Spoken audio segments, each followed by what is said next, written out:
So guys एक बार आज फिर से 2520 पर रिजेक्शन फेस किया है बीएसई लिमिटेड में। कोई न्यूज है ऐसी खराब जिसकी वजह से वापस से करेक्शन आज दिख रही है? नहीं भैया, कोई नेगेटिव न्यूज नहीं है। बट मार्केट में डेरिवेटिव में वॉल्यूम्स बढ़ाने के लिए सेबी की तरफ से कुछ नए तरीके लाए जा सकते हैं, इस पर खबर है। तो भैया ये खबर तो पॉजिटिव है। तो यानी कि आज के दिन की जो करेक्शन है ये ऑन चार्ट है, यानी कि चार्ट की वजह से सभी चीजों को समझेंगे। अगर आपने पहली बार चैनल पर विजिट किया है, सब्सक्राइब जरूर कर देना। We are NISM 7 certified. शुरुआत करते हैं, एक छोटा सा ग्लिम्स लेते हैं पहले कल के वीडियो का। अगर आपके पास ये काइंड का फॉर्मेशन आता है कमिंग सेशंस के अंदर, तो उस कंडीशन पर फिर आपका रिजेक्शन बन रहा है 2520 के ऊपर, यानी कि सस्टेनेबिलिटी नहीं आ रही है। फिर से आपको जुलाई और अगस्त की तरह ब्रेकआउट नहीं मिलेगा। तो हमें मई वाली कैंडल चाहिए। जब भी ब्रेकआउट चाहिए हो किसी भी इंपॉर्टेंट रिस्ट्रिक्शन रिजेक्शन के ऊपर, तब आपके पास सस्टेनेबल स्टेबिलिटी बननी जरूरी है। ठीक है गाइस, तो कल हमने डिस्कस किया था कि अगर आपके पास इस तरह की कैंडल आ रही है, इसका मतलब यह है कि आप स्टिल रिजेक्शन फेस कर रहे हो 2520 पर। बट आपको स्टेबिलिटी अगर चाहिए और आपको 2620 पर चाहिए, उसके लिए सस्टेनेबल कैंडल की जरूरत पड़ेगी।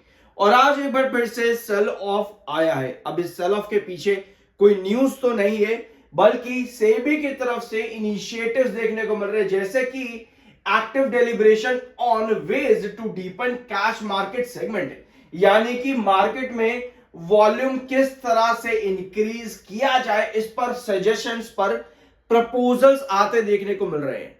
तो जब ये प्रपोजल्स फाइनलाइज होते हैं तो आप लोगों को याद होगा, आपके पास अक्टूबर फर्स्ट वीक में एक इंपॉर्टेंट अपडेट आई थी निफ्टी के कॉन्ट्रैक्ट डेरिवेटिव्स में आपके वॉल्यूम्स बढ़ाने के लिए लॉट साइज में चेंज आया था। 65 का लॉट अब 60 का रहेगा, ये खबर आई थी।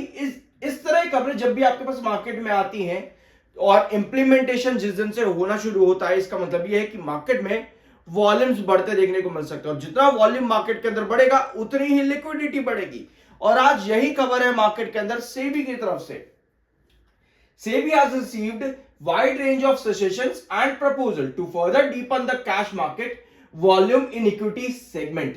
As per suggestions received include reducing margin को कम करने के लिए, ताकि कैश सेगमेंट में ट्रेड्स बढ़ सके, साथ में stock lending and borrowing mechanism का प्रमोशन और प्रमोटिंग एक्सचेंज, यानी कि ETF एक्सचेंज ट्रेडेड फंड्स, और साथ में reduction and removal of STT on cash market intraday trades.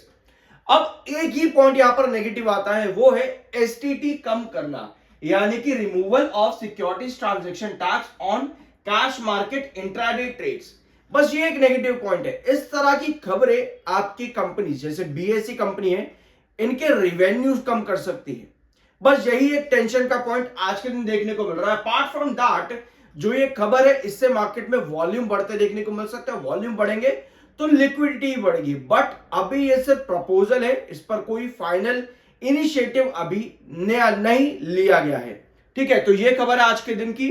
Apart from that, buyer और सेलर 2,44,000 बायर है एंड 5,89,000 इस समय सेलर है। तो बायर और सेलर के बीच में डिफरेंस ज्यादा है आज के दिन में। 58.9 का MFI, 66.2 का आपका RSI, टेक्निकल्स न्यूट्रल। तो अभी जो हमने न्यूज देखी ना, इस न्यूज में वीकली एक्सपायरी की कोई बात नहीं है और अभी इस पर कोई खबर है भी नहीं। तो अगर आपके पास ये सुनने में आ रहा है कि भैया वीकली एक्सपायरी की कोई खबर है मार्केट में, तो ऐसा नहीं है। जो न्यूज है वो अभी हमने यहां पर समझ ली है। तो चार्ट पर एक बार फिर से 2520, यही आपका पुराना रिजेक्शन। लेकिन अच्छी चीज यहां पर यह है कि एक पॉइंट जो आपका कंपनीज के अंदर रिवेन्यू गिरा सकता है, वही एक पॉइंट आपका है। बट उसके बावजूद भी 2520, 2470, ये दोनों आपके रिस्ट्रिक्शन जोन है। इन दोनों ही जोन्स के बीच में आपका स्टॉक अभी भी मेंटेन है। कल मेरे पास एक कमेंट आया था कि भाई तू हर बात पर रिस्ट्रिक्शन बोलता रहता है, रिस्ट्रिक्शन कर दिया, रिस्ट्रिक्शन कर दिया। एक चीज यहां पर सुन लेना, अगर आप पहली बार चैनल पर आ रहे हो, तो रिस्ट्रिक्शन जब मैं बोलता हूं उसका मतलब क्या है? उसका मतलब है आपका, क्या कहते हैं उसको,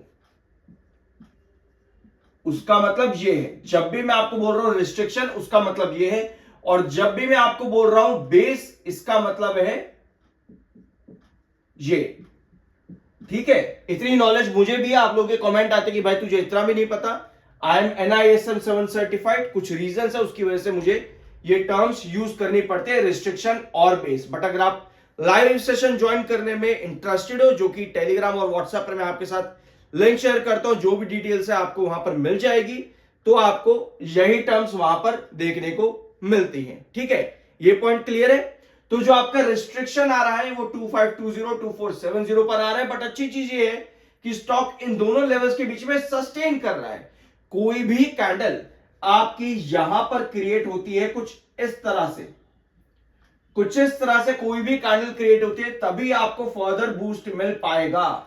बट कोई भी कैंडल आपकी यहां पे 2470 के नीचे का ब्रेकआउट दे दे, ब्रेक डाउन दे दे, तो उस कंडीशन पर आप फिर ड्रॉप कर सकते हो 2420 और 2340 पर।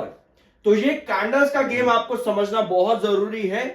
अदरवाइज अगर आप देखोगे मई नहीं, जुलाई और अगस्त के महीने पर भी आपकी यही कंडीशन क्रिएट हुई थी BSE लिमिटेड में। जुलाई और अगस्त देख लेते हैं, यहां पर ये रहा।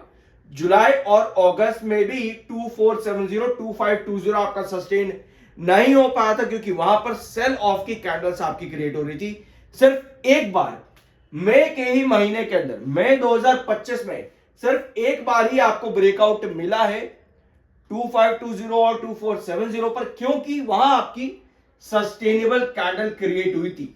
तो अभी हमारी नजर रहनी चाहिए इन दो कैंडल्स पर, एक ये वाली और दूसरी ये वाली। इस तरह की कैंडल क्रिएट होती है 2470 पर बेस क्रिएट करके, तो उस कंडीशन पर आप 2620 पर जाओगे। अदरवाइज फर्दर अगर आपका फॉल बनना होगा तो इस तरह की कैंडल आपको 2470 के नीचे क्लोजिंग दे देगी। तो अभी भी हमारा फोकस 2520 और 2470 पर है। सस्टेन कर रहे हैं रिस्ट्रिक्शन पर, ये एक अच्छी बात है, बट दोनों कैंडल पर नजर आपकी बनी रहनी चाहिए। बाय सेल की कोई रिकमेंडेशन नहीं है। Q2 का प्री एनालिसिस ऑलरेडी चैनल पर अवेलेबल है। मिलता अगले वीडियो में, सब्सक्राइब के बिना मत जाना।